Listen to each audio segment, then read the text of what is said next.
మేడారం మహాజాతరలో భక్తులు సమర్పించిన నోట్ల లెక్కింపు హన్మకొండలో కొనసాగుతుంది. అయితే కొన్ని హుండీలలోని నోట్లు తడిచి ముద్దయ్యాయి. వాటిని రాత్రంతా ఆరబోసి లెక్కింపు చేస్తున్నారు దేవాదాయ శాఖ అధికారులు. 3 రోజుల్లో 9,60,00,000 రూపాయల హుండీ ఆదాయం రాగా 4వ రోజు 50 హుండీలలో లెక్కింపు చేస్తున్నారు సిబ్బంది. మేడారం హుండీల నోట్ల లెక్కింపు జరుగుతున్న హన్మకొండ టీటీడీ కళ్యాణ మండపం నుంచి మరింత సమాచారం అశోక్ అందిస్తారు. మహాజాతర హుండీల లెక్కింపు కొనసాగుతుంది. ఇవాళ 4వ రోజు లెక్కింపు ప్రక్రియ కొనసాగుతున్న పరిస్థితి కనబడుతుంది. మనం ప్రస్తుతం హన్మకొండలోని టీటీడీ కళ్యాణ మండపంలో ఉన్నాం. ఇక్కడ చూడొచ్చు 4 రోజులుగా మొత్తం 350 మంది సిబ్బంది ఇక్కడ దేవాదాయ శాఖ అధికారులతో పాటు స్వచ్ఛంద సంస్థల ప్రతినిధులు కూడా ఇక్కడ లెక్కింపు కొనసాగుతుంది. ఈ లెక్కింపులో మాత్రం నిన్నటి వరకు 317 పూర్తి చేసి 50 హుండీలను మాత్రం ఇవాళ లెక్కింపు కొనసాగుతుంది. ఈ హుండీలలో కొంత తడిచిన వాటిని మాత్రం ఆరబోసిన తర్వాతనే ఈ లెక్కింపు కొనసాగుతుంది. సో 4వ రోజు ఈరోజు నోట్ల లెక్కింపు. నిన్న రాత్రి ఒక 50 హుండీలని మేము రాత్రి ఆరబోసి ఇవాళ మొత్తం ఆరిన వాటిని మళ్ళీ నోట్లుగా లెక్కిస్తాం. ఏదానికి అది డినామినేషన్ చేంజ్ చేసుకొని తర్వాత కౌంటింగ్ చేస్తాం.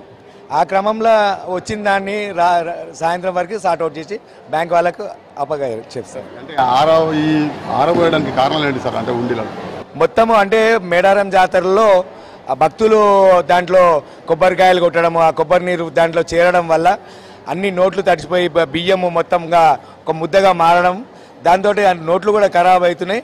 దాన్ని ఏం చేసి ఆరబెట్టిన తర్వాత లెక్కించిన తర్వాత కూడా ఇంకా ఏవైనా పనికిరానివి ఉన్నాయి కూడా నీళ్ళల్లో వేసి సర్ఫ్తో కడిగిన తర్వాత దాన్ని మళ్ళీ ఒకసారి ఆరబెట్టి మళ్ళీ కౌంటింగ్ చేస్తాం. దానివల్ల మనకు ఫైనల్ కౌంట్ అనేది వస్తుంది. అంటే ఏమన్నా పనికి రాకుండా పోతాయి సార్ నోట్లు? కొంత భాగం పోతుంది. వాటిని బ్యాంక్ వాళ్ళు ఎంతవరకు యాక్సెప్ట్ చేయగలుగుతారో అంతవరకు వాళ్ళకి అప్పచెప్పి మిగతా మూటలు కట్టేసి మేము చెస్ట్ రూమ్ టైప్లో మా దగ్గర కూడా ఉంటుంది, దాంట్లో పెడతాం. మేడం ఇవాళ లెక్కింపు ఎట్లా సాగుతుంది? ఈరోజు 4th డే అండి. 4th డే హుండీ లెక్కింపు అనేది కంటిన్యూ అవుతుంది. ఇందులో మొత్తం 350 మెంబర్స్ వరకు పార్టిసిపేట్ చేస్తున్నారు.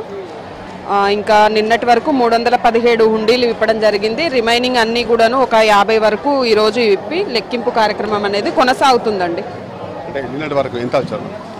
నిన్నటి వరకు మనకి 9,60,00,000 ఆదాయం రావడం జరిగింది. మొత్తంగా 317 హుండీలు ఇవ్వడం జరిగింది నిన్నటి వరకు. దాని నుంచి 9,60,00,000 వరకు సుమారుగా ఆదాయం రావడం జరిగిందండి.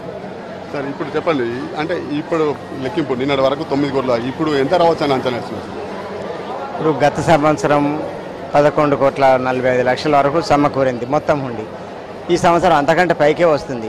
నిన్నటికే 9,60,00,000 వచ్చేసింది. ఇప్పుడు ఇంకొక 2 ఈ రోజు నుండి ఈరోజు రేపు కలిపి ఇంకొక 2 కోట్ల పైన వస్తుందని మేము భావిస్తున్నాము.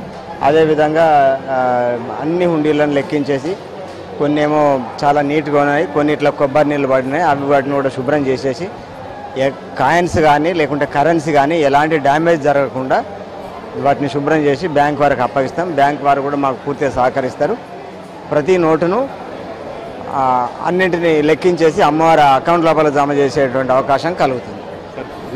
మొన్న 3 రోజుల వరకు లెక్కింపు జరిగినప్పుడు 500 రూపాయల నోట్లు 200 రూపాయల నోట్లు వచ్చినాయి. ఇప్పుడు మొత్తం చిల్లర కాయిన్స్ 50 రూపాయలు 100 రూపాయలు అట్లా వస్తున్నాయి. అంటే ఉండిలో ఏమన్నా తేడా?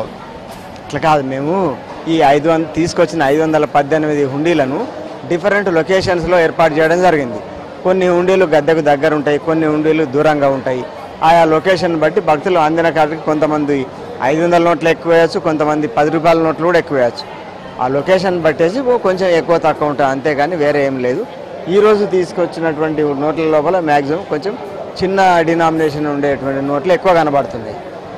అంటే ఈ తిరుగువారం నిర్వహించిన హుండీలను ఎప్పుడు తరలిస్తారు? ఈ తిరుగువారం హుండీలను రేపు తీసుకొస్తామనే ఆలోచనలో ఉంది. రేపు ఈ సాయంకాలం అయిపోయిన తర్వాత రేపు తీసుకొస్తాం. హుండీలలో కొంత ఓడి బియ్యం కనబడుతున్నాయి, చిల్లర కాయిన్స్ కనబడుతున్నాయి. ఇప్పుడు ఒకరికో జల్లాడ పడుతున్నారు, ఒకరికో ఇక్కడ ఓడి బియ్యం కనబడుతున్నాయి. ఏవి ఓడి బియ్యం చేస్తారు? కాయిన్స్, ఓడి బియ్యము, కరెన్సీ కలిపి వేస్తున్నారు భక్తులు. మేము జల్లెడ పట్టేసి కరెన్సీ వేరే తీసేసి కాయిన్స్ వేరే తీసి తర్వాత మిగిలిన ఓడి బియ్యం ఉంటాయి. ఆ ఓడి బియ్యాన్ని మేమంతా ఒక దిక్కు కుప్ప చేసేసి బస్తాలలో నింపేసి అమ్మవారికి దానికి సమానమైనటువంటి వాల్యూ వచ్చేలాగా ఆక్షన్ ద్వారా అమ్మడం జరుగుతుంది.